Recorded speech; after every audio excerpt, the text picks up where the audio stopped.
واقعہ کربلا تاریخ کا دردناک واقعہ ہے۔ یہ اقتدار کی جنگ نہیں تھی، اقدار کی جنگ تھی۔ دو شخصیتوں کی لڑائی نہیں تھی، دو نظریات کا ٹکراؤ تھا۔ یہ حق اور باطل کا معرکہ تھا۔ یزید ظلم کا استعارہ ہے، حسین ابن علی امن کی علامت ہے۔ یزید جبر کا پتلا ہے، حسین صبر کا پیکر ہے۔ یزید اپنی بدطینت فطرت اور اپنی طبع ناہموار کے باعث دنیا پر ذلت و رسوائی، ظلم، جبر، جور و زیادتی کی علامت بن کے ابھرا، اور حسین ابن علی رضی اللہ تعالی عنہ حق و صداقت کا نشان بن کے ابھرا۔ کربلا کے تپتے ہوئے ریگزار میں حسینی اور یزیدی دو کردار سامنے آتے ہیں۔ اقبال نے کہا تھا، موسیٰ و فرعون و شبیر و یزید، ایند و قوت از حیات آیت پدید، زندہ حق از قوت شبیری است، باطل آخر داغ حسرت میری است، سرخ رو عشق غیور از خون او، شوخی ای مصرع از مضمون او، تا قیامت قطع استبداد کر، موج خون او چمن ایجاد کر۔ یزید بہدل کی بیٹی محسون کا ناپاک بیٹا تھا، اور حسین محمد عربی کی بیٹی فاطمہ کا شہزادہ تھا۔ یزید دمشق کے اطراف میں سرجون اور جریر، اختل جیسے اوباشوں کے جرمٹ میں پل کے جوان ہوا۔ حسین کے گھر کا دروازہ مسجد نبوی کے اندر کھلتا تھا۔ یزید نشے میں دھت ہو کر کے نمازیں چھوڑ دیتا تھا۔ حسین کی کربلا کے اندر بھی نماز تہجد قضا نہیں ہوئی۔ یزید ظلم کا دوسرا نام ہے، حسین امن کی علامت ہے۔ یزید نے زندگی میں ایک مرتبہ حج کیا اور شراب کے مٹکے ساتھ لے کے آیا، اور اختل اور دیگر گویوں اور مغنیوں کو اپنے ساتھ رکھا تاکہ سفر آسانی سے کٹے۔ حسین ابن علی نے 25 حج سواری ہونے کے باوجود پیدل کیے۔ یزید حج بیت اللہ کے بعد مدینہ المنورہ آیا اور شراب کی ایک مجلس بپا کی۔ حضرت امام حسین رضی اللہ تعالی عنہ جب وہاں پہنچے تو شراب کی پھیلی ہوئی بدبو کو محسوس کرتے ہوئے فرمایا، یہ بو کیسی ہے؟ تو نشے میں دھت یزید بولا، یہ شام میں بنتی ہے، اور ایک جام منگوایا اور اس کو پیتے ہوئے دوسرا جام حضرت امام حسین رضی اللہ تعالی عنہ کی طرف بڑھاتے ہوئے کہا، ابا عبداللہ لیجئے۔ تو حضرت امام حسین رضی اللہ تعالی عنہ نے فرمایا، میں اس کی طرف دیکھتا بھی نہیں ہوں، اور پھر وہ عشقی اشعار پڑھنے لگا۔ جب یزید کی شراب نوشی کا منظر امام حسین رضی اللہ تعالی عنہ اپنی آنکھوں سے دیکھ چکے تھے، تو مجھے بتاؤ یزید کے ہاتھ پہ امام حسین کا پاک ہاتھ کیسے آتا؟ حضرت امام حسین رضی اللہ تعالی عنہ جس ماحول میں پلے تھے، جس ماحول میں پرورش پائی تھی، جس ماحول میں رہے تھے، وہ پاکیزہ اور تقدس ماحول تھا۔ اور یزید کبھی اطراف دمشق میں، کبھی غوطہ میں، کبھی الخزرہ محل میں، اور کبھی کہاں داد عیش دیتا رہا اور لہو و لعب کے اندر مصروف رہا، اور اس کی زندگی ان چیزوں سے عبارت تھی۔ وہ محرمات کو حلال قرار دیتا، شراب نوشی اس کی ہڈیوں میں رچی ہوئی تھی، اور شریعت بیضہ کا مذاق اڑایا کرتا۔ اور حسین ابن علی رضی اللہ تعالی عنہ کی دوستیاں جن لوگوں سے تھی، وہ عبداللہ ابن عباس تھے، عبداللہ ابن عمر تھے، حضرت عبد الرحمن بن ابو بکر رضی اللہ تعالی عنہ تھے۔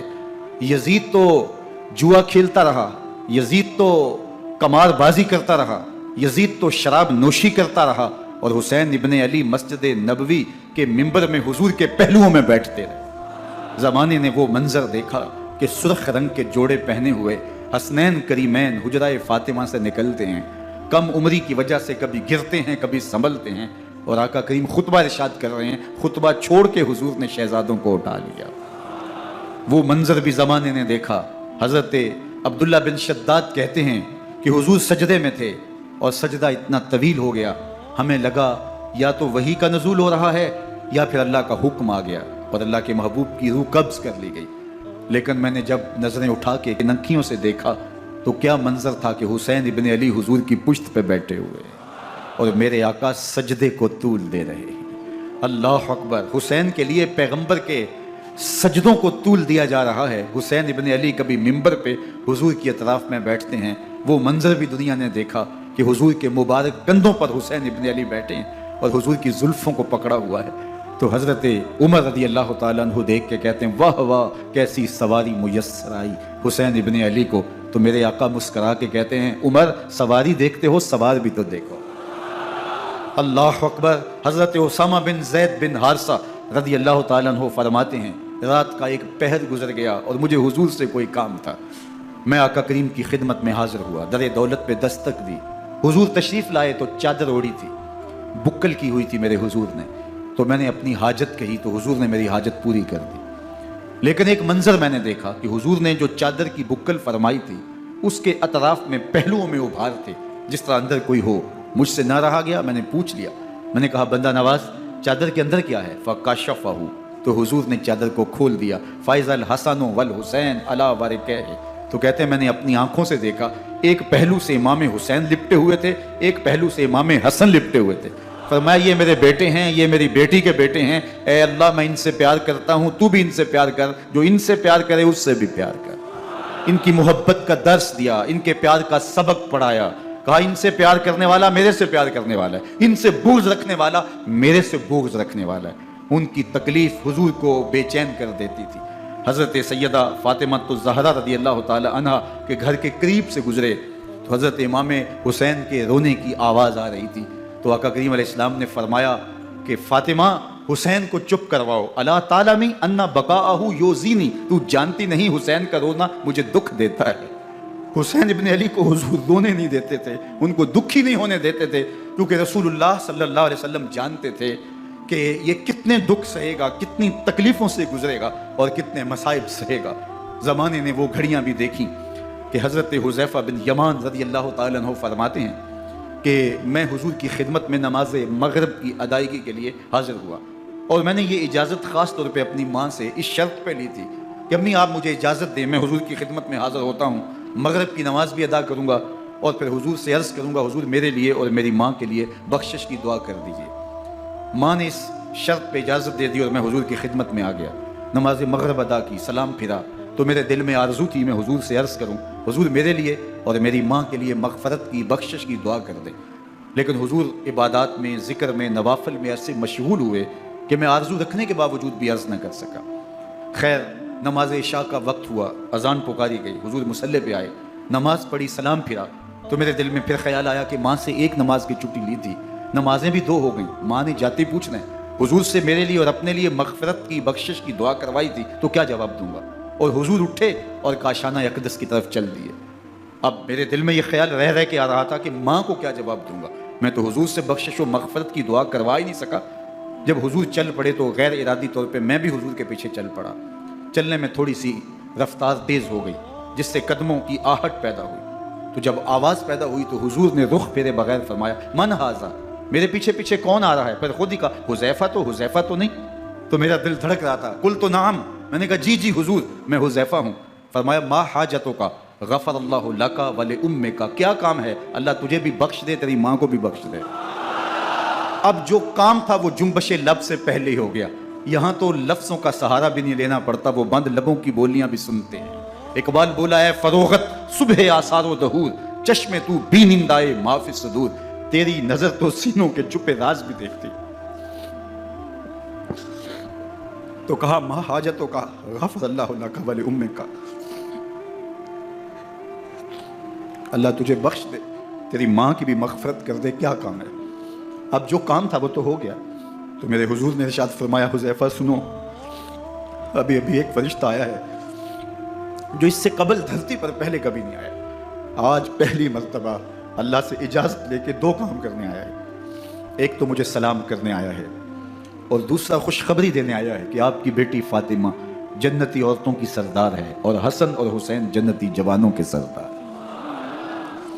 ایک طرف یزید ناپاک محسون کا پلیت بیٹا اور ایک طرف محمد عربی کا نواسہ، فاطمہ کے دودھ کا اثر، علی المرتضیٰ کے خون کی تاثیر، رسول اللہ صلی اللہ علیہ وسلم کے کندھوں پہ بیٹھنے والا۔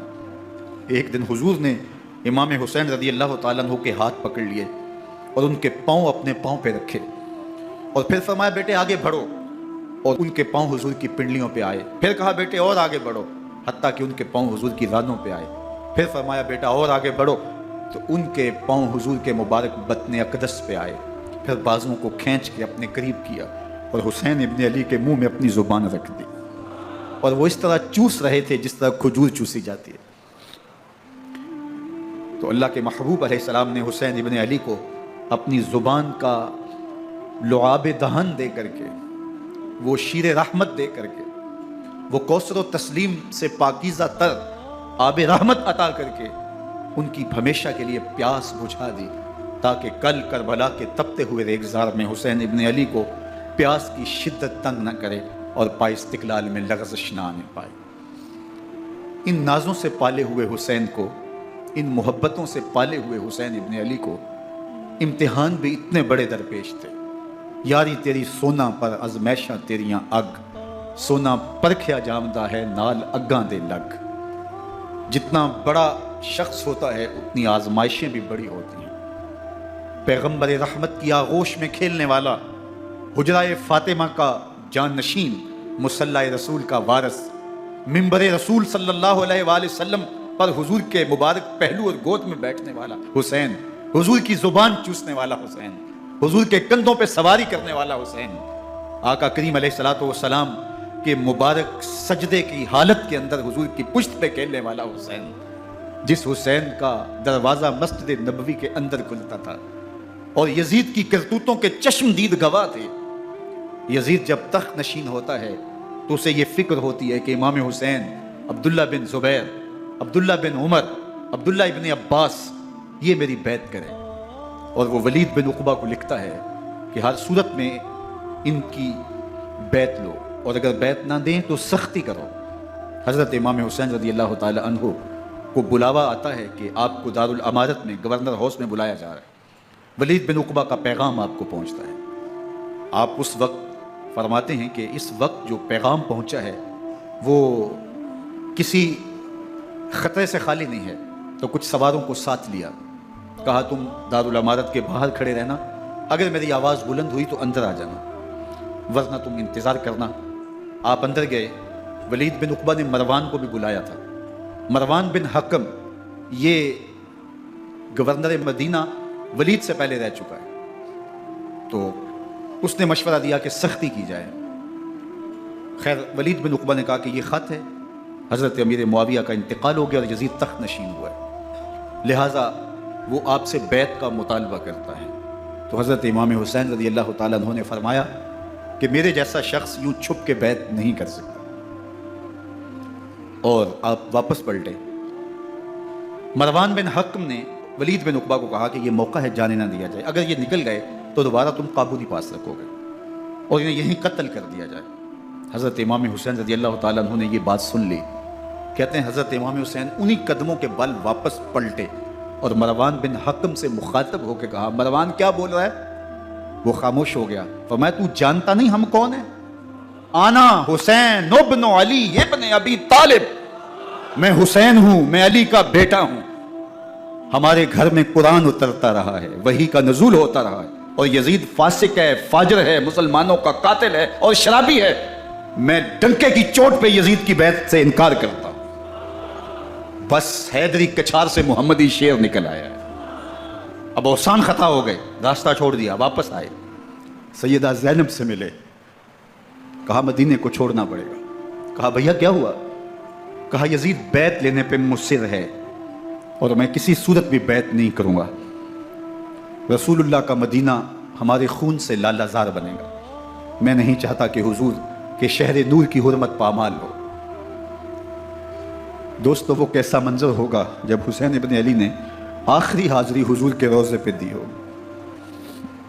حاجی یا معتمر 10 دن کے لیے، 8 دن کے لیے، 20 دن کے لیے مدینہ المنورہ عارضی سکونت اختیار کرتا ہے، اور حضور کے روضہ انور سے، اس شہر نور سے، ان گلیوں سے، ان بام و در سے ایسا مانوس ہو جاتا ہے کہ جب واپس پلٹ رہا ہوتا ہے ان دعاؤں کے ساتھ کہ دوبارہ آنا بھی نصیب ہو، اور اسے لگتا ہے کہ میں دوبارہ بھی بلایا جاؤں گا، لیکن اس کے باوجود شہر حبیب چھوڑنا قیامت سے کم نہیں ہوتا۔ اعظم چشتی مرحوم آخری بار جب حضور کے روضہ انور پہ گئے تو بیمار تھے، ویل چیئر پہ تھے۔ باب بقی سے باہر نکلے تو خادم سے کہا کہ میری ویل چیئر پیچھے سے کھینچو تاکہ میرا رخ روضہ انور کی طرف رہے، اور وہ پیچھے سے کھینچتا چلا جا رہا ہے، اور جب باب مکہ سے پیچھے جنت البقیع کے قریب سے گنبد خضرا نگاہوں سے اوجل ہونے لگا تو اعظم چشتی مرحوم نے کہا، جان بدن سے نکلتی ہے اعظم، جان بدن سے نکلتی ہے اعظم، کوئی آسان ہے مدینے سے جدا ہونا، کوئی آسان ہے مدینے سے جدا ہونا۔ یہ اس شخص کی کہانی ہے جو 10 دن، 5 دن، مہینہ، 2 ماہ وہاں رہتا ہے، اور پھر اس شہر کو چھوڑ کے آنا اس کے لیے آسان نہیں ہوتا۔ اور مجھے بتاؤ کہ حسین جو پیدا مدینے میں ہوا، جس کے گھر کا دروازہ مسجد نبوی کے اندر کھلتا تھا، جو مسجد نبوی کے اندر پرورش پا کے جوان ہوتا ہے اور مدینے کی گلیوں میں کھیلتا رہا، اس حسین ابن علی کے لیے مدینہ چھوڑنا، اور پھر وہ اس بات کا علم اور شعور رکھتے تھے کہ یہ آخری بار حضور کے در پہ حاضری ہے، دوبارہ اس شہر نور میں نہیں آ سکوں گا، تو کیا قیامت ہوگی اور کیا منظر ہوگا۔ محمد بن حنفیہ کے علاوہ خاندان نبوت کے جتنے لوگ تھے ان سب نے شہر مدینہ کو الوداع کہا، اور رات کے موقع میں مدینہ المنورہ کو، مسجد نبوی کو چھوڑ کر کے مکہ کی جانب عازم سفر ہوئے۔ 3 شعبان المعظم کو مکہ المکرمہ پہنچتے ہیں، ادھر کوفیوں کے خطوط آنے شروع ہو جاتے ہیں۔ حضرت امام حسین رضی اللہ تعالیٰ عنہ مسلم بن عقیل رضی اللہ تعالیٰ عنہ کو صورتحال معلوم کرنے کے لیے بھیج دیتے ہیں۔ 40,000 کوفی آپ کے ہاتھ پہ بیعت کر لیتے ہیں۔ ادھر 25 پیدل حج کرنے والے حضرت امام حسین 8 ذی الحج کو احرام باندھتے ہیں، لیکن آپ کو پتہ چلتا ہے کہ حاجیوں کے روپ میں قاتل چھپا دیے گئے، تو آپ اس احرام کو حج کی بجائے عمرے میں بدلتے ہیں اور کوفے کی جانب عازم سفر ہوتے ہیں۔ کائنات والو، ذرا سینے پہ ہاتھ رکھ کے دیکھو کہ یہ کتنا مشکل مرحلہ تھا۔ اس دین کی آبرو کو بچانے کے لیے حضرت امام حسین رضی اللہ تعالیٰ عنہ نے کتنا بڑا قدم اٹھایا۔ آپ کے بہی خواہ، دوست، احباب عبداللہ بن عمر یہ سارے روکتے ہیں، عبداللہ بن عباس کہتے ہیں حضرت نہ جائیے، الکوفی لا یوفی، کوفی کبھی وفا نہیں کرتے، آپ کے والد کو وہاں شہید کیا گیا، لیکن آپ ایک فرض کو نبھانے جا رہے ہیں۔ میرے غم گسارو، میرے مہربانوں، نہ روکو مجھ کو جانے دو، مجھے نانے کے دی کی ڈوبتی کشتی بچانے دو، میں جاتا ہوں کہ دنیا پر وفا کا نام رہ جائے، میں رہوں نہ رہوں پر عظمت اسلام رہ جائے۔ میں نہیں جاتا تو نبی کے گھر کی آن جاتی ہے، میں نہیں جاتا تو نبی کے گھر کی آن جاتی ہے، تمہارا دین جاتا ہے، میری غیرت ایمان جاتی ہے۔ حضرت امام حسین یہاں سے چلتے ہیں، ابھی راستے میں ہی پہنچتے ہیں کہ یہ خبر آتی ہے کہ کوفے والوں نے بے وفائی کر دی، حضرت مسلم بن عقیل رضی اللہ تعالیٰ عنہ کو شہید کر دیا گیا، نعمان بن بشیر معزول کر دیے گئے، ابن مرجانہ ابن زیاد وہاں متعین کر دیا گیا جو سخت گیر شخص تھا، اور اس نے لوگوں کو ڈرایا، دھمکایا، اور کوفے کے لوگوں کے دل بدل گئے اور وہ بیعتیں توڑنے لگے۔ وہ منظر مسجد کوفہ کا کتنا دلگداز تھا، جب امام نماز کے لیے کھڑے ہوئے تو 40,000 لوگ آپ کے پیچھے تھا، جب سلام پھرا اور امام نے دیکھا کہ پیچھے لوگ نہیں ہیں، پھر لوگوں نے اپنے دروازے بھی بند کر لیے۔ رات کی تنہائیاں ہیں اور حضرت مسلم بن عقیل کو کوئی پناہ دینے والا نہیں، لوگوں نے دروازے بند کر لیے کہ کہیں ہمارے گھر میں نہ آ جائیں اور ہم مشقت اور حکومتی تشدد کا شکار نہ ہوں۔ کتنا دردناک لمحہ ہے حضرت مسلم بن عقیل رضی اللہ تعالیٰ عنہ پہ، اور پھر حضرت مسلم بن عقیل بے دردی سے شہید کر دیے جاتے ہیں۔ آپ ابھی راستے میں ہیں، یہ ساری کہانی پہنچتی ہے کہ حضرت مسلم شہید کر دیے گئے اور بے دردی سے شہید کر دیے گئے۔ وہ جنہوں نے خط لکھے تھے کہ ہم آپ کے ساتھ ہیں اور ہم منتظر ہیں، چشم برا ہیں، آپ کے قدموں کی چاپ سننے کے لیے بےتاب ہیں، آج انہوں نے بیعتیں توڑ دی، 40,000 کوفی منحرف ہو گئے۔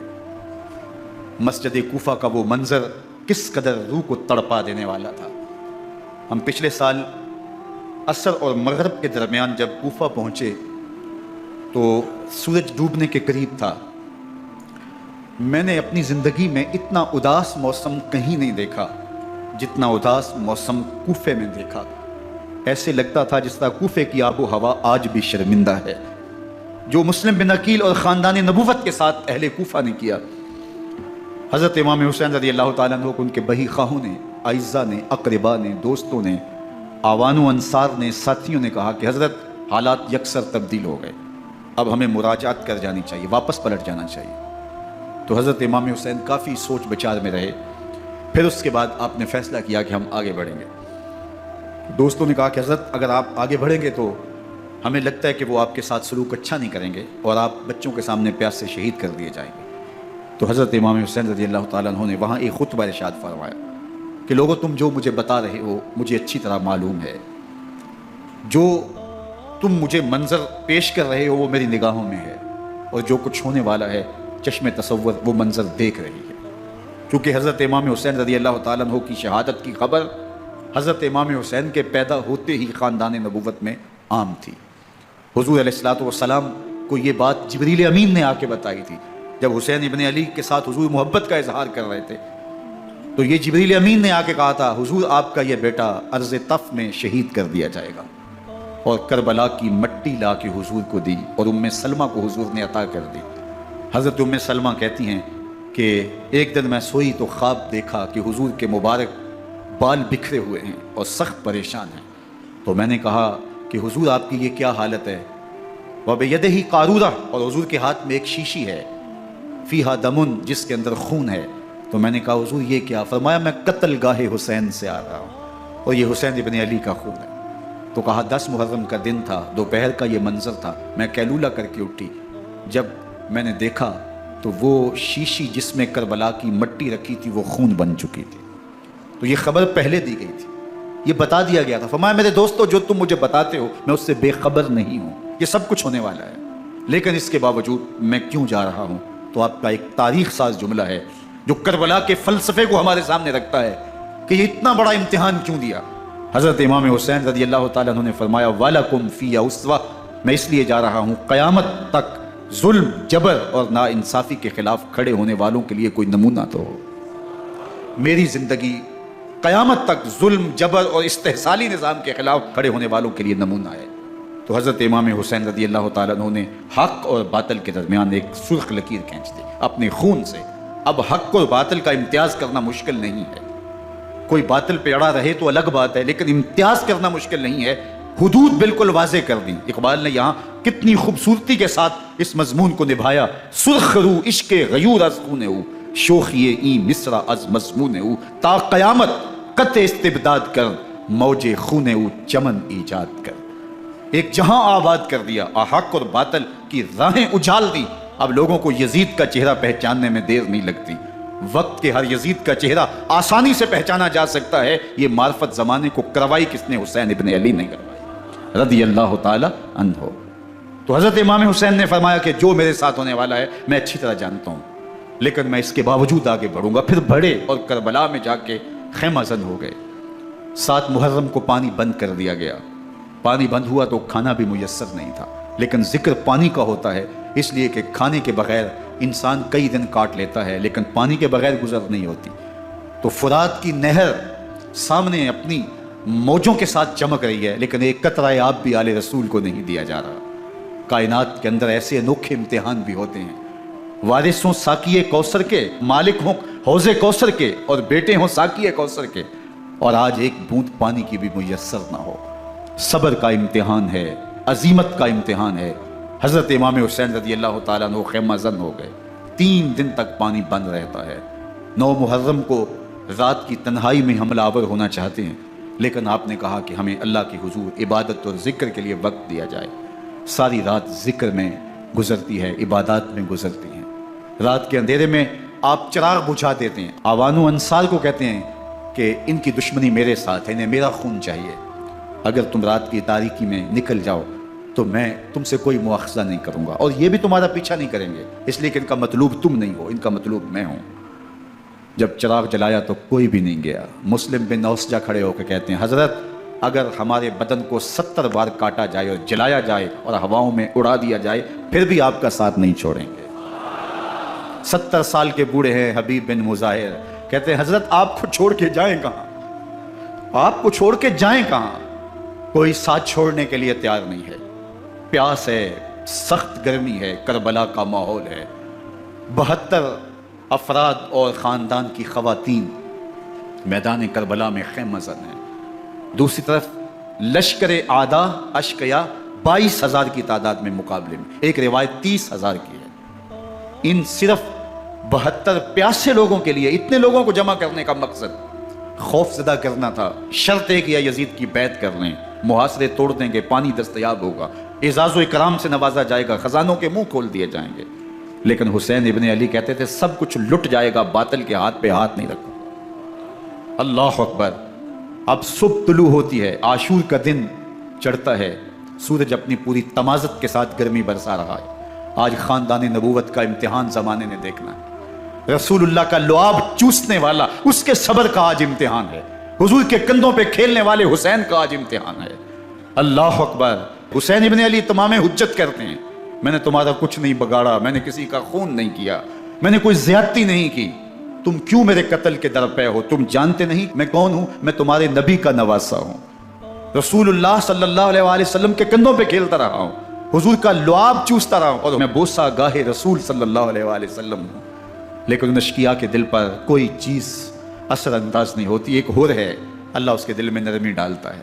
پہلے تو امام حسین کو گھیر کے لے کر کے آتا ہے، لیکن بعد میں وہ قافلہ یزید سے قافلہ حسین کی طرف آ جاتا ہے۔ امام حسین فرماتے ہیں تو دنیا میں بھی ہو رہا ہے، آخرت میں بھی ہو رہا ہے، آزادی مل جاتی ہے۔ باقی 22,000 کا لشکر جرار امام حسین کے قتل کے در پا ہے۔ پھر تاریخ نے خاندان نبوت کا وہ انوکھا امتحان دیکھا۔ حضرت امام حسین کے بچے بالخصوص خواتین پیاس کی شدت میں حلق خشک ہیں۔ حضرت سکینہ تڑپ کے اپنے باپ سے کہتی ہیں کہ مجھے 6 ماہ کے لیے اصغر کی پیاس نہیں دیکھی جا رہی۔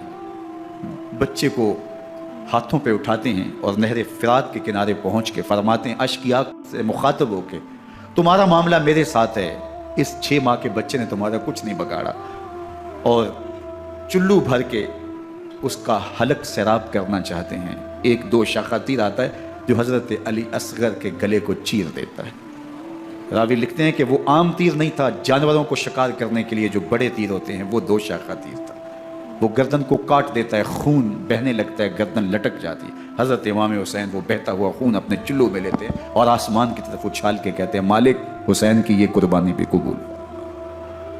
یہ تماشا لبے بام نہیں ہے، بچہ بیمار ہو ڈاکٹر جواب دے دیں، ماں باپ کے ہاتھ پھول جاتے ہیں، زندگی کی سانسیں ابھی چل رہی ہوتی ہیں، لیکن ڈاکٹر کہے کہ یہ میرے بس کا روگ نہیں ہے، کہیں اور لے جاؤ، تو زندگی کا لف و نشر غیر مرتب ہو جاتا ہے۔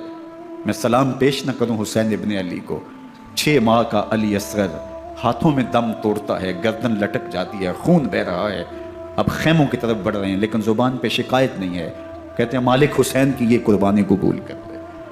اب خیموں کی طرف آنا، شہر بانو، ام رباب، سیدہ زینب، حضرت سکینہ سلام اللہ علیہا کا سامنا کوئی آسان کام نہیں تھا، لیکن حسین ابن علی آتے ہیں، شہزادے کو یہاں خیموں کے قریب رکھ کے کہتے ہیں کہ یہ حوض کوثر سے سیراب ہو گیا ہے۔ اللہ اکبر۔ کوہرام مچ جاتا ہے خیموں کے اندر، کیا منظر ہوگا، اور ان کو کن الفاظ کے پیرائے میں ڈھال کر کے ان کیفیات کو بیان کیا جا سکتا ہے جو اہل بیت کے خیموں کے اندر علی اصغر کی شہادت کے بعد کا منظر رقم ہو رہا ہوگا۔ اللہ اکبر۔ ادھر اشقیاء آوازیں دے رہے ہیں، مبارزت کے لیے پکار رہے ہیں۔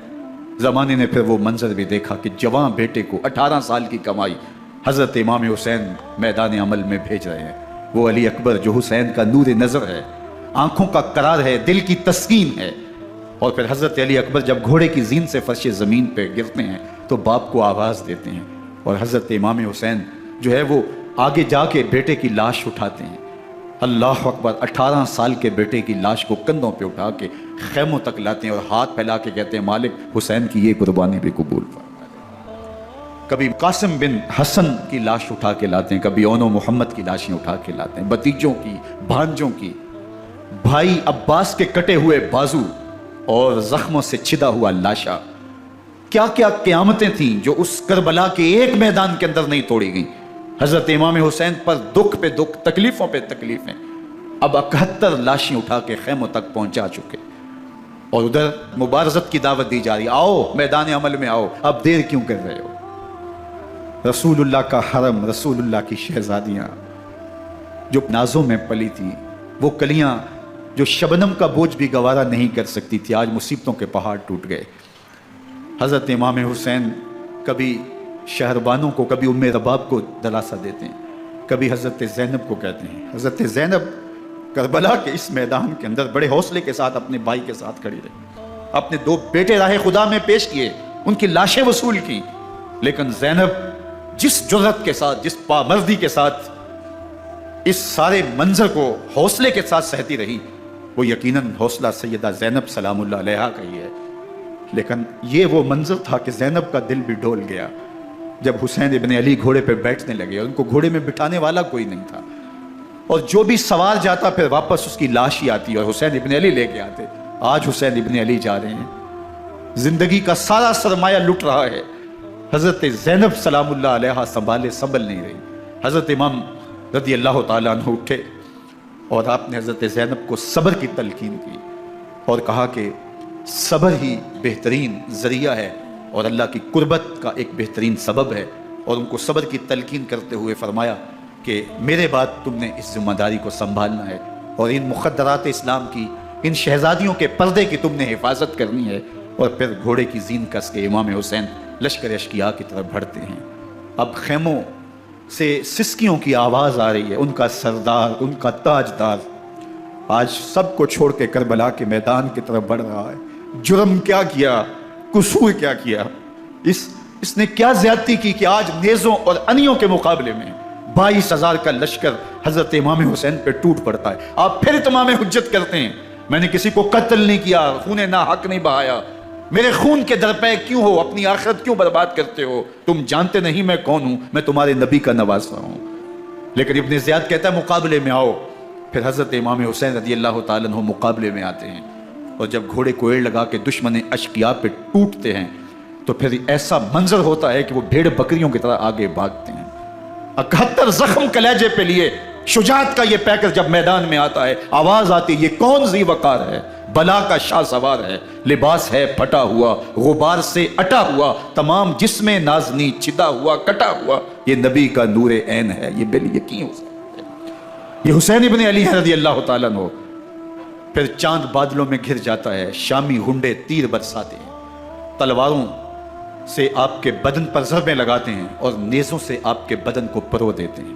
جب آپ کا پیراہن بعد میں اتارا گیا تو آپ کے پیراہن میں 122 سوراخ تیروں کے تھے، 33 زخم تلواروں کے اور 34 گھاؤ نیزوں کے تھے۔ جب گھوڑے کی زین سے فرش زمین پر آئے بدن چھلنی تھا، زخم زخم سے خون بہ رہا تھا، 3 دن کا پیاسا حسین، اللہ اکبر، بدن زخموں سے چور، 71 لاشیں کلیجے پہ لیے، مخدرات اسلام کے پردے کا خیال دل میں الگ ہے، لیکن گھوڑے کی زین سے جب فرش زمین پہ امام حسین آتے ہیں، زبان پہ ہائے نہیں، نالا و شیون نہیں، چیخ و پکار نہیں، آتے ہی پیشانی سجدے میں رکھتے ہیں اور پکارتے ہیں اللہم ردن بقضائک و صبرن علی بلائک تسلیما لامرک سبحان ربی الاعلی۔ مالک گھر لٹا کے، بچے لٹا کے، خاندان سب کچھ قربان کر کے، اپنے بدن کو زخموں سے چھلنی کروا کے، تیروں اور نیزوں کی انیوں سے اپنے آپ کو زخمی کروا کے، تیرے حضور سر جھکا کے یہ اقرار کرتا ہوں کہ حسین تیری تقدیر پہ راضی ہے۔ مالک تو بھی بتا، تو بھی حسین پہ راضی ہوا ہے کہ نہیں ہوا؟ آواز آ رہی ہے اس پیاسے پر علی شیر خدا کو ناز ہے، اس نواسے پر محمد مصطفیٰ کو ناز ہے، اوروں نے بھی سجدے کیے پر اس کا عجب انداز ہے، اس نے وہ سجدہ کیا جس پر خدا کو ناز۔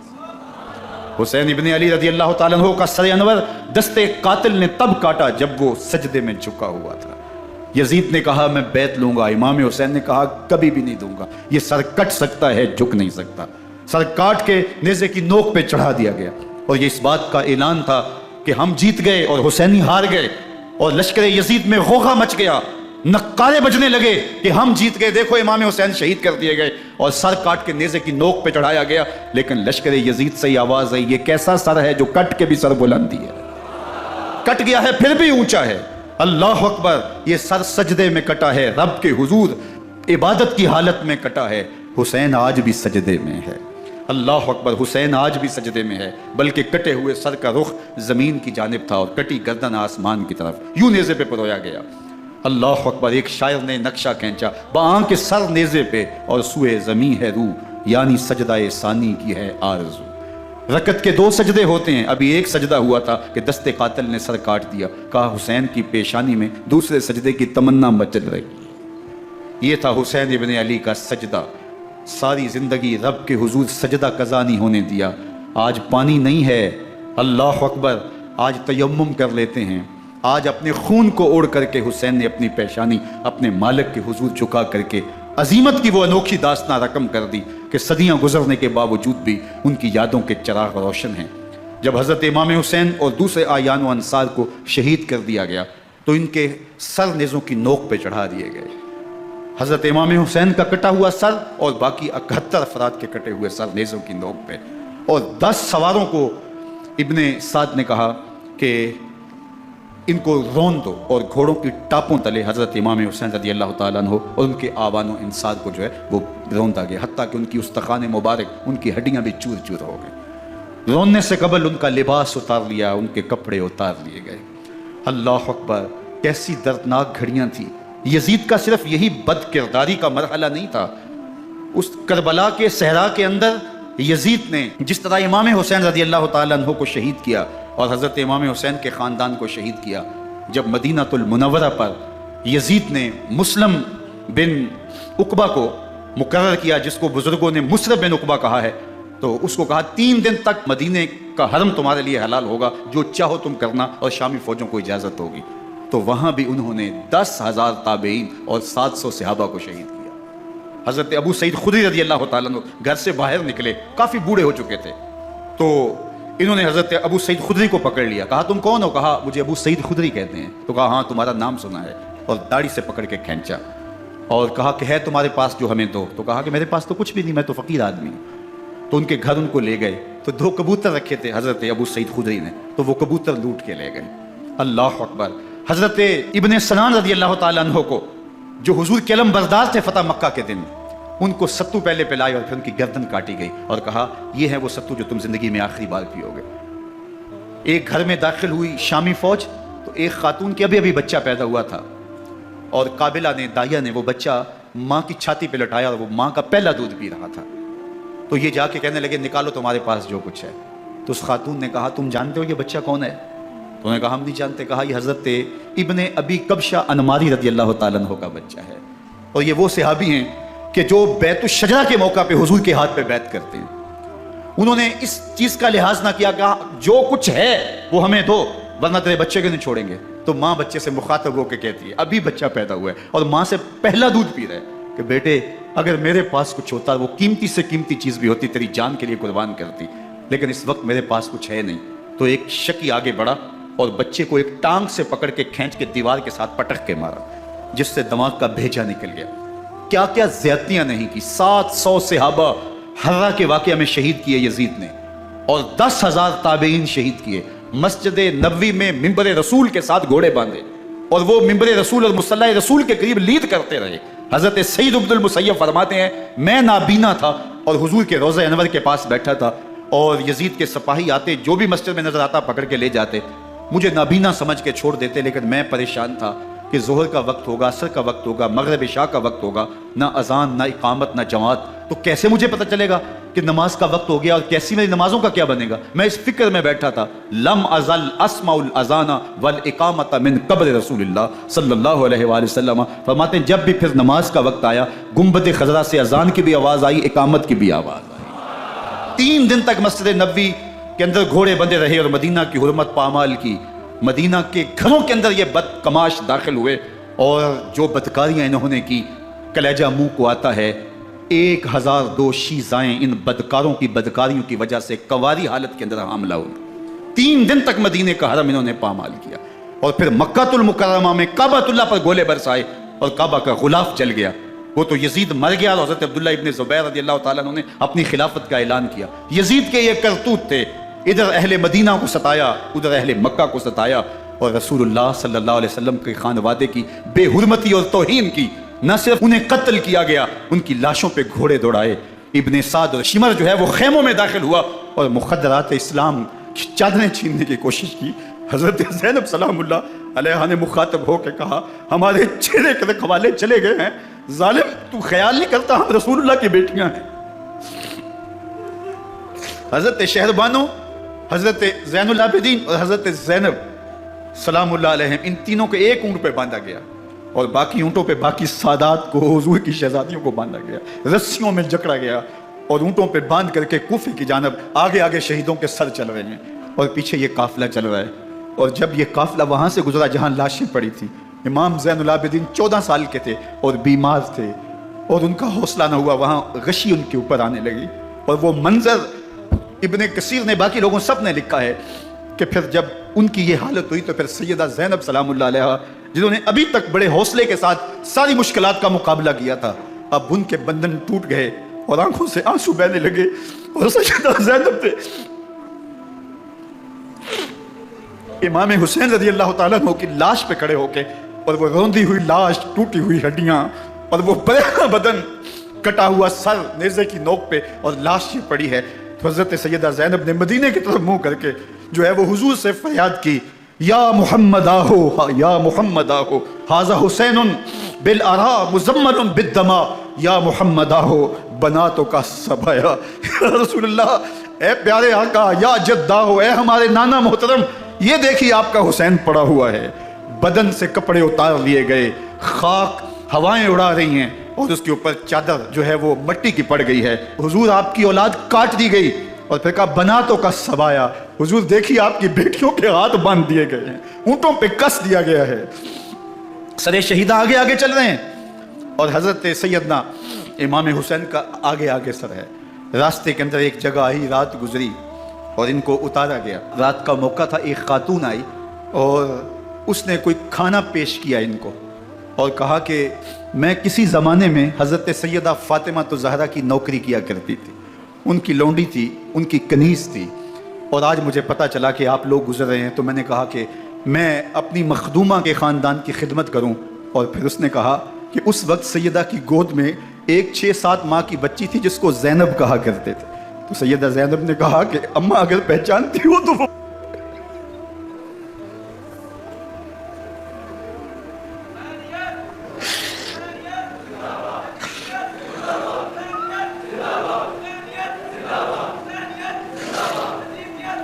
یہ تاراج اور لٹا ہوا کارواں پھر وہاں سے کوفے میں کیسے پہنچا.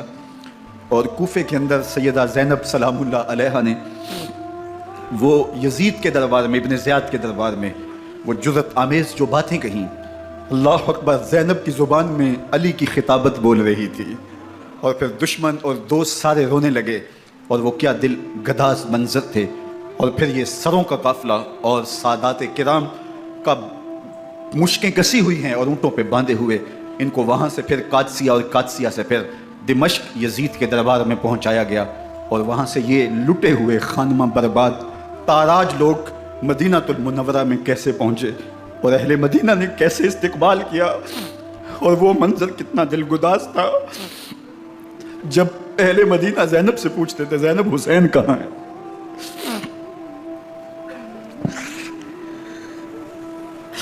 بے مروت بے وفا تیرا بھی کیا افسانہ ہے, جس نے اپنی ہی شمع کو گل کیا تو وہ پروانہ ہے. اپنے پیغمبر کے شہزادوں کو اور اپنے پیغمبر کی شہزادیوں کو جو دکھ اس امت نے دیے, یہ کائنات کی ایک انوکھی داستان ہے. اللہ ہمیں اسوہ شبیری پہ عمل کی توفیق عطا کرے اور ان کے نقوش پاک کی برکتیں دے. اہل بیت کی محبت ہماری روحوں میں جذب کر دے اور جس عظیمت کے ساتھ, جس حوصلے کے ساتھ انہوں نے دکھوں کو جھیلا, جو دہکتی آگ کے شعلوں پہ سویا وہ حسین, جو جواں بیٹے کی میت پر نہ رویا وہ حسین. جس نے سب کچھ کھو کے کچھ نہ کھویا وہ حسین، مرتبہ اسلام کا جس نے دوبالا کر دیا، خون نے جس کے دو عالم میں اجالا کر دیا، جو کہ سوزے غم کو سانچے میں خوشی کے ڈھال کے، مسکرایا موت کی آنکھوں میں آنکھیں ڈال کے۔ اے حسین ابن علی تم پر سلام، نازش آل نبی تم پر سلام۔ ذرا میرے ساتھ یہ پڑھ لیجئے، اے حسین ابن علی تم پر سلام، نازش آل نبی تم پر سلام، تم پہ لاکھوں رحمتیں لاکھوں سلام، اے شہیدان محبت کے امام، لالا گوں لالا بدن لالا کفن، اے چمن اندر چمن، زندگی ہی زندگی تیری حیات، اے حیات اندر حیات، افتخار ملت بیضا ہے تو، رب کعبہ کی قسم یکتا ہے تو، فخر کا دل میں دریچہ باز کرنا چاہیے، جن کا تو آقا ہے ان کو ناز کرنا چاہیے۔ وآخر دعوانا ان الحمدللہ رب العالمین۔ 10 محرم الحرام کو کربلا کا واقعہ رونما ہوا، تو اس موسم میں اطراف و اکناف عالم میں اس حوالے سے بات ہوتی ہے، ذکر کیا جاتا ہے۔ اہل محبت حضرت امام حسین رضی اللہ تعالی عنہ کے حضور خراج عقیدت اور خراج محبت پیش کرتے ہیں۔ یہ حق و باطل کا معرکہ تھا، جھوٹ اور سچ کا مقابلہ تھا، ظلم اور عدل کا ٹکراؤ تھا، خیر اور شر کی لڑائی تھی، دو نظریات کا تصادم تھا۔ ایک طرف امام حسین رضی اللہ تعالی عنہ اور ان کے 72 جانثار تھے، اور دوسری طرف یزید اپنی تمام تر قوت کے ساتھ موجود تھا۔ حضرت امام حسین رضی اللہ تعالی عنہ سے مسلسل آخری وقت تک بیعت کا اثرار رہا، اور آپ آخری سانس تک یزید کی بیعت سے انکار کرتے رہے۔ حضرت امام حسین رضی اللہ تعالیٰ عنہ لڑائی کے لیے نہیں آئے تھے، ورنہ خواتین اور بچے ساتھ لانے کا کوئی مقصد نہیں تھا۔ آلات حرب و ضرب بھی نہیں تھے، عرب جو اپنے ساتھ سفر پہ معمول کی تلواریں اور اسلحہ جات رکھتے ہیں وہی تھے، اور آپ کو پیشکش بھی کی گئی۔ ترماح بن عدی بن حاتم نے، یہ حاتم تائی کا پوتا تھا، کہا کہ آپ میرے ساتھ ہمارے علاقے میں چلے جائیں۔ جب مختلف بادشاہوں نے عرب پر قبضہ کیا تو ہمارے قبائلی علاقے اس وقت بھی ان سے محفوظ رہے۔ ہم آزاد قبائل ہیں، میں چند دنوں میں آپ کی پشت پر 30,000 کا لشکر کھڑا کر دوں گا جو جانثار ہوگا۔ لیکن حضرت امام حسین رضی اللہ تعالیٰ عنہ نے ترماح بن عدی کی اس پیشکش کو قبول نہیں کیا اور آگے بڑھے۔ دشت نینوا میں، جسے دشت کربلا بھی کہتے ہیں، حر بن یزید ریاحی 500 سواروں کو ساتھ لے کر کے حضرت امام حسین کو محصور کر دیتا ہے، اور پھر یزید کا لشکر وہاں جمع ہونا شروع ہو جاتا ہے۔ 22,000 یا 30,000 کا لشکر امام حسین رضی اللہ تعالی عنہ کے اطراف میں لگا دیا گیا۔ 3 دن تک اس خانوادے کے لیے پانی بند کر دیا گیا۔ پانی کے بغیر تو انسان کی زندگی معطل ہو جاتی ہے، اور 3 دن کی مسلسل پیاس، اور پیاس میں بلکتے 6 ماہ کے بچے، خواتین اور بوڑھے۔ لیکن عزیمت کی راہوں کے یہ مسافر کسی صورت بھی یزید سے بیعت کرنے پہ آمادہ نہ ہوئے۔ یہ ایک ہیلا تھا کہ پانی بند کریں گے، بچے بلکیں گے، خواتین بے چین ہو جائیں گی تو یہ مجبور کر دیے جائیں گے۔ لیکن کہا تم جو کرنا ہے کرو۔ یہ بات طے شدہ ہے کہ ہم یزید سے بیعت نہیں کریں گے۔ پھر 3 ماہ پانی بند کرنے کے بعد حضرت امام حسین رضی اللہ تعالیٰ عنہ اور ان کے خاندان کو جس طرح ذبح کیا گیا، یہ ایک دردناک کہانی ہے۔ 72 افراد کربلا میں شہید کر دیے گئے۔ اہل حق کا یہ قافلہ بھوک اور پیاس سے نڈھال تھا، لیکن عزیمت کی راہوں کا یہ مسافر سرنگوں نہیں ہوا اور یزید کے ہاتھ پہ بیعت نہیں کی۔ امام حسین رضی اللہ تعالی عنہ، آپ کے بیٹے، بھائی، بھتیجے، بھانجے، آیان و انصار، محبین شہید کر دیے گئے۔ 70 لوگ آپ سے پہلے شہید کیے گئے، پھر امام حسین رضی اللہ تعالی عنہ شہید کر دیے گئے۔ سوید نامی ایک زخمی وہ چھری لے کر کے حملہ آور ہوئے اور وہ بھی شہید کر دیے گئے۔ یہ کربلا کے آخری شہید تھے جو حضرت امام حسین کے بعد شہید ہوئے۔ لیکن ان کی خون آشام تلواروں کی ابھی پیاس نہیں بجھی اور ان کی آتش غیظ و غضب ابھی ٹھنڈی نہیں ہوئی۔ شمز الجوشن حضرت علی اوسط، جنہیں امام زین العابدین کے نام سے دنیا جانتی ہے، 14 سال کی عمر میں تھے، بیمار تھے، خیمے میں گھس کے ان کو بھی شہید کرنے لگا تو حمید بن مسلم نے کہا کہ کیا بچوں کو بھی شہید کیا جائے گا؟ تو وہ رک گیا۔ عمر بن سعد کے حکم نامے سے مقدس لاشوں پر گھوڑے دوڑائے گئے حتیٰ کہ ان کی ہڈیاں چور چور ہو گئیں اور شہیدوں کے سر نیزوں پہ چڑھا دیے گئے۔ حسین ابن علی اور ان کے آیان و انصار کاٹ دیے گئے۔ فتح کے نعرے بجے، جشن منائے گئے اور یہ قافلہ کربلا سے کوفے کی جانب روانہ ہوا۔ شہیدوں کے سر نیزوں پہ آگے آگے چل رہے ہیں اور اونٹوں کے اوپر حضور کی بیٹیاں، حضور کی شہزادیاں اور حضرت امام زین العابدین کو باندھا گیا ہے، اور یہ تقدس مآب قافلہ کوفے پہنچتا ہے۔ ابن زیاد بہت خوش تھا کہ جیسے اس نے کوئی بہت بڑا کام کر لیا ہو۔ نواسہ رسول کا سر ایک تشت میں رکھا اس کے سامنے تھا اور وہ چھڑی سے آپ کے ہونٹوں اور آپ کے دانتوں پر ضرب لگاتا۔ حضرت زید بن ارقم رضی اللہ تعالی عنہ صحابی رسول اس مجلس میں موجود تھے۔ وہ کھڑے ہو گئے، غصے سے ان کا بدن کانپ رہا تھا اور آپ نے کہا، ظالم، چھڑی کو یہاں سے ہٹا لے، میں نے خود ان آنکھوں سے رسول اللہ کو یہ ہونٹ چومتے ہوئے دیکھا ہے۔ ابن زیاد غصے میں بپھرا ہوا بولا، اگر تو بوڑھا نہ ہوتا تو میں تیری گردن اڑا دیتا۔ حضرت زید بن ارقم روتے ہوئے دربار سے باہر نکلے اور ساتھ اہل کوفہ کو مخاطب کر کے کہا کہ اہل کوفہ، تم نے حسین ابن علی کو شہید کر دیا اور ابن مرجانہ کے غلام بن گئے۔ حضرت زینب سلام اللہ علیہا ایک کونے میں بیٹھی تھی، پرانے کپڑوں میں ملبوس۔ ایک وہ وقت بھی تھا کہ سیدہ زینب سلام اللہ علیہا جب کوفے میں آئیں،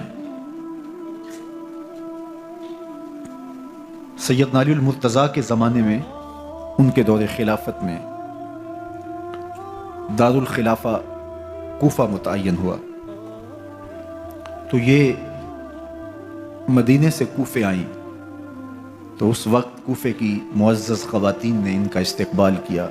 خلیفۃ المسلمین کی شہزادی، رسول اللہ کی بیٹی سیدہ فاطمہ الزہرا کا عکس حضرت زینب سلام اللہ علیہا کوفے میں داخل ہوئیں، تکریم، عزت اور وقار کے ساتھ آپ کا استقبال کیا گیا اور آپ خواتین کو درس قرآن دیتی، حضور کی شریعت سکھاتی، اور آج وہی کوفہ ہے، وہی دیوار و در ہے اور وہی زینب ہے، اور آج زینب کے ساتھ حسین ابن علی کا کٹا ہوا سر ہے۔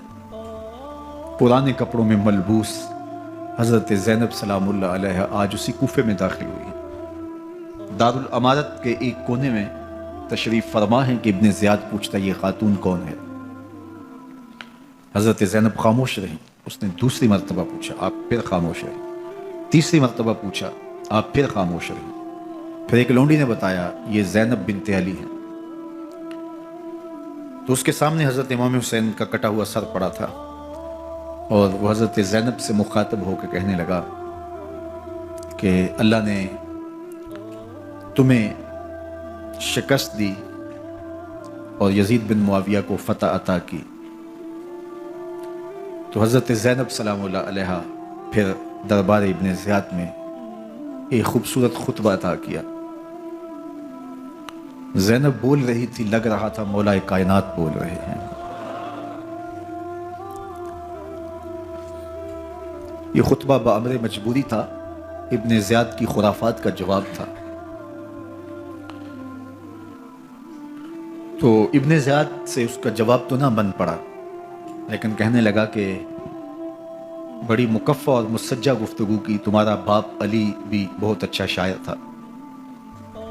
تو سیدہ زینب سلام اللہ علیہ نے فرمایا ہمیں مکفّہ گفتگو سے کیا غرض، یہ تو ایک حقیقت ہے جو ہم نے بیان کی۔ تو حضرت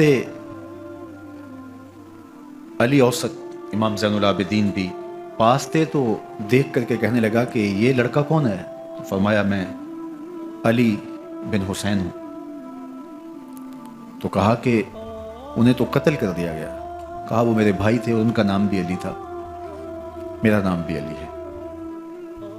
تو اس نے کہا کہ اس لڑکے کو لے جاؤ اور قتل کر دو۔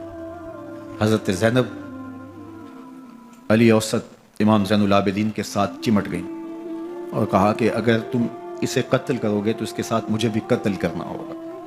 تو ابن زیاد کہنے لگا کہ یہ عورت سچ کہتی ہے، واقعی اس کے جذبات یہی ہیں۔ اور الصلاۃ جامعہ کی پکار کے ساتھ مسجد کوفہ میں آ گیا۔ کوفے کے لوگ سارے ابن زیاد کے سامنے تھے۔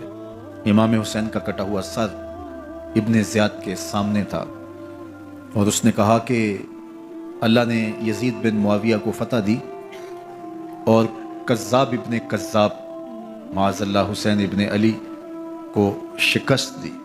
جب اس نے یہ بات کہی تو عبداللہ بن عفیف الازدی رضی اللہ تعالی عنہ موجود تھے، وہ کھڑے ہو گئے۔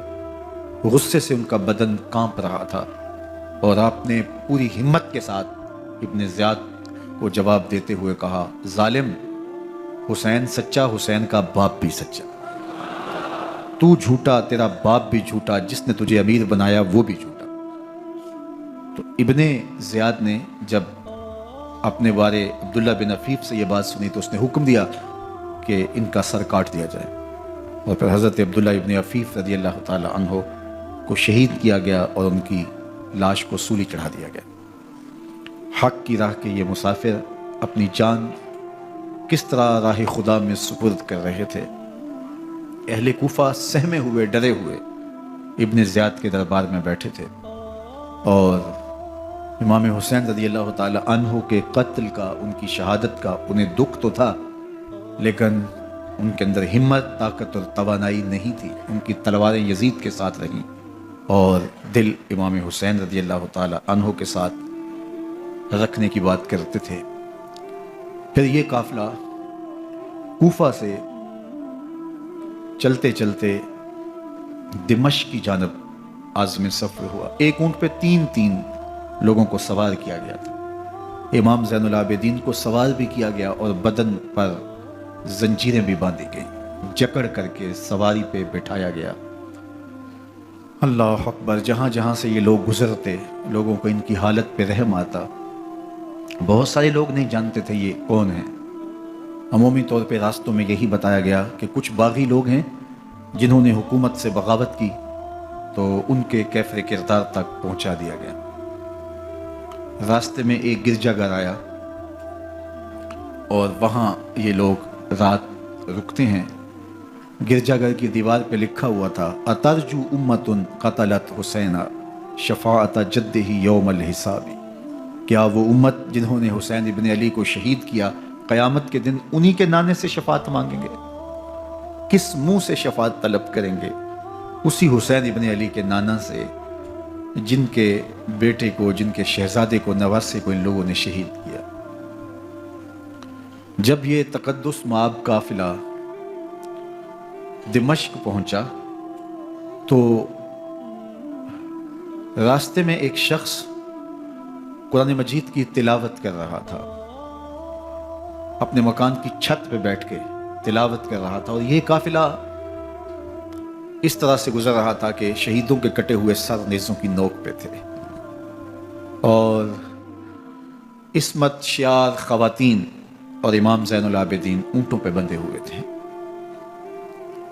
تو پڑھنے والا تلاوت کر رہا تھا کہ کہف اور رقیم یہ ہماری نشانیوں میں سے بڑی عجیب نشانیاں ہیں۔ تو جب وہ پڑھ رہا تھا تو سر حسین سے آواز آئی، یا تالی القرآن، اے قرآن پڑھنے والا، اصحاب کہف سے زیادہ عجیب قتلی و حملی، میرا قتل کرنا اور نیزے کی نوک پہ چڑھایا جانا۔ یہ قافلہ یزید کے دربار میں پہنچتا ہے۔ یزید بہت خوش ہوا اور اس نے حضرت امام زین العابدین رضی اللہ تعالیٰ عنہ سے کہا کہ تمہارے باپ نے میری حکومت کے خلاف بغاوت کی اور وہ اپنے انجام کو پہنچے۔ تو آپ نے جواب میں قرآن مجید کی آیات کی تلاوت کی اور اہل بیت کے مناقب اور فضائل بیان کیے۔ سیدہ زینب سلام اللہ علیہ کا ایک خطبہ اہل بیت کی عظمت، مناقب اور فضائل میں یزید کے دربار میں اپنی انوکھی اور البیلی شان رکھتا ہے۔ یزید پہلے تو خوش ہوا، لیکن جب اس نے لوگوں کے چہرے دیکھے تو وہ پریشان ہو گیا، حتیٰ کہ یزید کے دربار میں ایک عیسائی سفیر آیا ہوا تھا۔ تو اس نے جب کٹے ہوئے سر دیکھے اور خستہ حال سادات کی شہزادیوں کو دیکھا تو اس نے کہا یہ کون لوگ ہیں؟ تو اسے بتایا گیا۔ تو اس نے بڑے تاسف کا اظہار کیا، کہا کتنے بد نصیب لوگ ہو، ہمارے پاس حضرت عیسیٰ علیہ السلام کے گدھے کا کھر موجود ہے اور ہم اسے بھی عزت کی جگہ پہ رکھے ہوئے ہیں، اور تم کتنے بدبخت ہو، اپنے رسول کے نواسے کو شہید کر دیا۔ بے مروت بے وفا تیرا بھی کیا افسانہ ہے، جس نے اپنی ہی شمع کو گل کیا تو وہ پروانہ ہے۔ تو یزید نے جب لوگوں کے تیور دیکھے اور بدلتے ہوئے حالات دیکھے تو اس نے تعصف کا اظہار کیا اور کہا اللہ برا کرے ابن زیاد کا، وہ امام حسین کو میرے تک پہنچنے دیتا تو میں ان سے اچھا معاملہ کر لیتا۔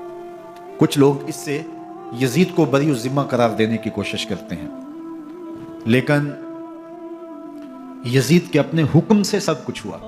ابن اسیر نے لکھا ہے کہ جب یزید مرا تو ابن زیاد دمشق آ رہا تھا، اس کے ساتھ مسافر بن شریح بھی تھا۔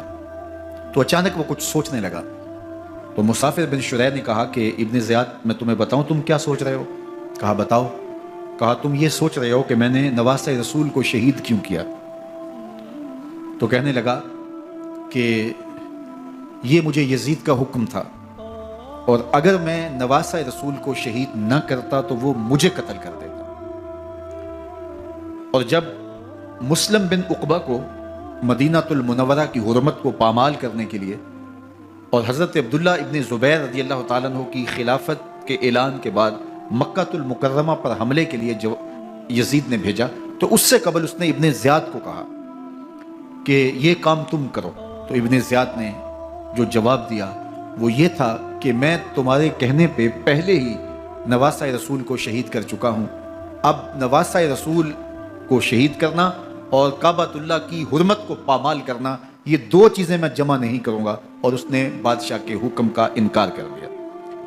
تو یزید نے امام حسین رضی اللہ تعالیٰ عنہ کی شہادت کا حکم دیا تھا ابن زیاد کو، اور یہ دو گواہیاں میں نے ابن زیاد سے آپ کے سامنے رکھی۔ باقی اس کا یہ سیاسی پینترا کہ وہ تعصب کا اظہار کرے تو قاتل کی پشیمانی مقتول کی اہمیت تو بڑھا سکتی ہے، لیکن قاتل کے دامن سے قتل کا داغ نہیں دھو سکتی۔ تو حضرت امام حسین رضی اللہ تعالیٰ عنہ کا قتل یزید کو اب نظر آ رہا تھا مجھے بہت مہنگا پڑے گا، آخرت تو برباد ہوئی ہی ہوئی، دنیا بھی میں نے برباد کر لی اور میری حکومت بھی مستحکم نہیں رہ سکے گی۔ تو اب اس نے یہ کہنا شروع کر دیا کہ خدا برا کرے ابن مرجانہ کا کہ وہ راستہ دے دیتا اور امام حسین کو میرے تک پہنچ دیتا۔ حضرت امام زین العابدین سے اب وہ لجاجت کرنے لگا اور کہنے لگا کہ حضرت آپ کچھ ارشاد فرمائیے۔ تو آپ نے تین چیزیں ارشاد کی۔ آپ نے فرمایا ایک تو ہمیں خیریت سے مدینے بھیج دو، اور دوسری بات کہ قاتلان حسین کو ان کے کیفر کردار تک پہنچاؤ، اور تیسری بات، مجھے دمشق کی جامعہ مسجد میں خطبہ جمعہ کی اجازت دو۔ اس نے کہا کہ خطبہ جمعہ کی اجازت بھی دیتا ہوں، آپ کو خیریت سے مدینۃ المنورہ بھی روانہ کر دیا جائے گا، لیکن قاتلان حسین کو کیفر کردار تک پہنچانا یہ میرے بس میں نہیں ہے، یہ ممکن نہیں ہے۔ اب مجھے بتائیے، حاکم وقت ہو اور اتنا بڑا سانحہ اور واقعہ ہو گیا ہو تو وہ وہیں کھڑے کھڑے معذرت کر لے کہ یہ اس بات کو رہنے دو، تو اس کا مطلب سمجھنے میں کسی بھی باشعور شخص کو دیر نہیں لگتی۔ اسے چاہیے تھا کہ وہ کہتا کہ میں اس کی تحقیق کروا کے جو بھی مجرم ہے وہ کیفر کردار تک پہنچے گا، اور آپ نہ بھی کہتے تو یہ میں کرتا چونکہ میں حاکم وقت ہوں۔ لیکن اس نے فوراً کہا کہ یہ ممکن نہیں ہے، تو اس کا مطلب کیا کہ مجرم میں خود ہوں، تو میں اس سے جو ہے وہ بچنا چاہتا ہوں۔ تو اس نے حضرت امام زین العابدین کو کہا 2 شرطیں تو قبول ہیں، لیکن یہ تیسری شرط قبول نہیں ہے اور یہ ممکن نہیں ہے۔ تو یہ واضح اس بات کا اشارہ ہے کہ یزید کے حکم سے، اس کی منشا سے اور اس کے کہنے سے حضرت امام کو شہید کیا گیا، اور اس نے حضرت امام حسین رضی اللہ تعالی عنہ کے مبارک لبوں پر چھڑیاں بھی ماری اور آپ کے دانتوں پر ضربیں لگائیں چھڑیوں۔ وہ تو ایک صحابی وہاں موجود تھے جو کھڑے ہو گئے، انہوں نے کہا ارفع ھذا القدیب عن ھاتین الشفتین، ان ہونٹوں سے چھڑی ہٹا لے، میں نے ان آنکھوں سے رسول اللہ کو یہ ہونٹ چومتے ہوئے دیکھا ہے۔ جس طرح ابن زیاد کے دربار میں ہوا تو یہاں بھی ہوا۔ اللہ اکبر۔ تو یزید اپنے تئیں خوش تھا، لیکن لوگوں کے احتجاج کی سکت نہیں لا سکتا تھا کہ نواسہ رسول کو شہید کر دیا گیا، تو وہ یوں اپنی بات کو چھپانا چاہتا تھا اور بات ابن مرجانہ ابن زیاد پہ ڈالنا چاہتا۔ لیکن ابن زیاد کہتا ہے کہ اگر یزید کے کہنے پہ میں امام حسین کو قتل نہ کرتا تو میں قتل کر دیا جاتا، اور میں غزوہ کعبہ اور قتل امام حسین دونوں کو جمع نہیں کر سکتا، لہٰذا اب میں یزید کا یہ حکم نہیں مانوں گا، اس نے پہلے مجھ سے بہت بڑی زیادتی کروائی ہے۔ یہ تاریخ کی معتبر کتابوں کے اندر موجود ہے۔ اب یزید نے کہا 2 باتیں مان لیتا ہوں، آپ کو مدینۃ المنورہ بھی رخصت کر دیتے ہیں، اور دوسرا آپ کو مسجد دمشق میں خطبہ کی اجازت بھی دیتے ہیں۔ اللہ اکبر۔ یہ وقتی تصرف تھا اس کا، ورنہ یہ کون ہے اجازت دینے والا؟ منبر تو حسین ابن علی کے نانے کا ہے۔ خیر، مسجد دمشق میں گئے، لوگوں کا ہجوم تھا، حضرت امام زین العابدین منبر پہ جلوہ فراز ہوئے۔ خطابت تو ان کے گھر کی لونڈی ہے، تو جب آپ نے کھڑے ہو کر کے خطبہ دیا اور فضائل و مناقب اہل بیت بیان کیے، لوگوں کے سینوں کے اندر آتش محبت اہل بیت کی جوش مارنے لگی۔ یزید ڈر گیا کہ اگر کچھ دیر خطبہ جاری رہا تو کہیں ایسا نہ ہو کہ لوگ میرے خلاف اٹھ کھڑے ہوں، تو اس نے مؤذن کو اشارہ کیا اور وہ اذان دینے لگا۔ تو اس نے کہا اللہ اکبر اللہ اکبر، تو حضرت امام زین العابدین نے کہا اس میں کوئی شک نہیں کہ اللہ سب سے بڑا ہے۔ پھر کہا اشہد ان لا الہ الا اللہ، تو امام زین العابدین نے فرمایا کہ ہم نے اس بات کی اپنے خون سے گواہی دی ہے کہ اللہ کے علاوہ کوئی معبود نہیں ہے۔ پھر اس نے کہا اشہد ان محمد رسول اللہ، تو حضرت امام زین العابدین نے یزید کی آنکھوں میں آنکھیں ڈال کے کہا یزید دیکھ، اذان میں تیرے نانے کا نام ہے یا میرے نانے کا نام ہے؟ تو حسین ابن علی رضی اللہ تعالیٰ عنہ کا نام کبھی بھی مٹنے والا نہ، زیاد کا وہ ستم رہا نہ یزید کی رہی وہ جفا، رہا تو نام حسین جسے زندہ رکھتی ہے کر۔ یزید نے امام حسین رضی اللہ تعالیٰ عنہ کو راستے سے ہٹا دیا، اس کا خیال تھا کہ یہ باغی ہیں اور میں ان کو کچل دوں۔ حضرت امام حسین شہید کر دیے گئے، ان کا خاندان شہید کر دیا گیا۔ صرف 14 سال کے امام زین العابدین رضی اللہ تعالیٰ عنہ اس حادثے میں، اس واقعہ میں جو ہے وہ بچے، اور سب سے زیادہ دکھ اپنی آنکھوں سے انہوں نے دیکھے۔ کربلا کا منظر بھی دیکھا، کوفے کا دارالعمارہ بھی دیکھا، اور دمشق کا دربار یزید بھی دیکھا، اور پھر یہاں سے مدینے پہنچ کر اہل مدینہ سے جو سامنا ہوا امام زین العابدین نے وہ لمحے بھی دیکھے۔ کہتے ہیں اس واقعہ کربلا کے بعد حضرت امام زین العابدین کبھی ہنسے نہیں تھے، جب بھی پانی پینے لگتے تو رو پڑتے، انہیں شاید سکینہ کی پیاس یاد آ جاتی تھی۔ امام زین العابدین کا رنگ زرد ہو جاتا جب کربلا کی یاد آتی، اور بسا اوقات شہر سے وحشت ہونے لگتی اور دور باہر نکل جاتے اور جا کر کے وہاں خیمہ گاڑ لیتے اور مہینہ مہینہ وہاں ذکر و فکر اور عبادت میں لگے رہتے۔ امام زین العابدین کے ہاتھوں میں ہتھ کڑیاں، پاؤں میں زنجیریں، اور اونٹ پہ باندھ کر کے جب حضرت امام زین العابدین کو شہیدوں کی لاشوں کے قریب سے گزارا گیا تو غشی پہ غشی طاری ہو رہی تھی امام زین العابدین پہ۔ اور وہ گھڑیاں بھی امام زین العابدین پر کتنی دردناک تھیں کہ جب شہزادیاں اونٹوں کے ساتھ باندھی گئی تھی اور امام زین العابدین اپنے بابا کا سر اپنے سامنے چلتا ہوا دیکھتے تھے، اور یہ دردناک لمحے کہ جب رات کی گھڑی آئی تو زینب سلام اللہ علیہ نے دیکھا کہ زین العابدین کے آنسو نہیں تھمتے اور ان کو غشی پہ غشی آتی ہے، تو وہ آگے بڑھ کے ان کو اپنی آغوش میں سمیٹتی ہیں اور کہا زین العابدین کیا ہوا؟ کہا کہ پھپھو جان اگر ہو سکے تو بابا کا سر کچھ دیر کے لیے میری گود میں نہیں آ سکتا ہے۔ وہ وقت بھی امام زین العابدین پہ آتا ہے جب زخم اور درد اور دکھ حد سے تجاوز کرتے ہیں تو زین العابدین مدینہ کی طرف منہ کر لیتے ہیں اور حضور کی بارگاہ میں ہوا کے ہاتھوں پیغام بھیجتے ہیں، ان نلت یا ریح الصبا یوما الی ارض الحرم بلغ سلامی روزتا فیہا النبی المحترم یا رحمتا للعالمین ادرک لزین العابدین محبوس عید الظالمی فی الموکب والمزدحم۔ امام زین العابدین نے یہ سارا دردناک منظر اپنی آنکھوں سے دیکھا اور یہ سارے دکھ سہے۔ امام زہری کہتے ہیں کہ ولید کے زمانے میں دوبارہ امام زین العابدین کو پکڑ لیا گیا اور ان کے ہاتھوں میں دوبارہ ہتھ کڑیاں اور پاؤں میں بیڑیاں ڈال دی گئیں۔ میں ملنے گیا تو جو ہی امام کے ہاتھوں میں ہتھ کڑیاں دیکھی تو میرا دل ڈولنے لگا اور میری آواز گلے میں دب گئی اور آنسو تھے کہ تھمتے نہیں تھے۔ تو امام زین العابدین نے مجھے دیکھا تو مجھے تسلی دیتے ہوئے کہا زہری کیا ہوا تمہیں؟ تو میں نے کہا حضرت کربلا میں تھوڑے دکھ دیکھے تھے اور اب یہ حالت مجھ سے دیکھی نہیں جا رہی۔ تو امام زین العابدین نے ان زنجیروں کو اور ان ہتھ کڑیوں کو جن سے آپ جکڑے گئے تھے جھٹکا دیا، لوہے کی زنجیریں ٹوٹ گئیں۔ کہا زہری ہم اللہ کی تقدیر پہ راضی ہے ورنہ یہ زنجیریں کیا ہوتی ہیں۔ امام زین العابدین کو اللہ نے عزتوں سے نوازا تھا، ہر دور کے حاکم وقت ڈرتے تھے اور ان کی عزت سے حسد کرتے تھے۔ ولید بن عبد الملک بنو امیہ کا بڑا تگڑا حکمران گزرا ہے۔ ایک دن طواف کرتے کرتے حجر اسود کے سامنے آیا، اس کے دل میں آیا کہ میں حجر اسود کو بوسہ کروں، لیکن رش اتنا تھا کہ آگے بڑھنے کی ہمت نہ ہوئی اور پیچھے ہٹ کے کھڑا ہو گیا کہ رش کم ہوتا ہے تو میں حجر اسود کو چومتا ہوں۔ اتنے میں امام زین العابدین رضی اللہ تعالی عنہ وہ بھی طواف کرتے کرتے حجر اسود کے قریب آئے، ایک لمحے کے لیے توقف کیا، لوگوں نے راستہ چھوڑ دیا۔ امام زین العابدین آگے بڑھے، حجر اسود کو چوما، پھر آگے بڑھ گئے۔ ولید بن عبد الملک کو بڑا غصہ آیا کہ لوگوں نے میرے لیے تو راہیں نہیں چھوڑی اور زین العابدین کے لیے راہیں چھوڑ دی ہیں۔ تو وہ اپنے درباری شاعر کو، فرزدق کو جو اس کے ساتھ کھڑا تھا، اس کو پوچھتا ہے من ھذا، یہ کون ہے؟ حالانکہ اسے پتا تھا یہ امام زین العابدین ہے۔ بعض اوقات سوال تفہیم کے لیے کیا جاتا ہے، سمجھنے کے لیے کیا جاتا ہے، اور بعض اوقات سوال تحقیر کے لیے کیا جاتا ہے۔ جس طرح کسی شخص کو آپ پسند نہ کرتے ہو اور وہ کوئی کام کرے تو آپ کہتے ہیں یہ کون ہے، یہ کون ہے؟ تو اس نے کہا من ھذا، یہ کون ہے؟ اب فرزدق شاعر تھا اور درباری شاعر تھا، اسے اچھی طرح پتا تھا کہ من ھذا سے بادشاہ کیا سننا چاہتا ہے، لیکن آج اس کی غیرت ایمانی جاگی۔ بادشاہ نے کہا من ھذا، یہ کون ہے؟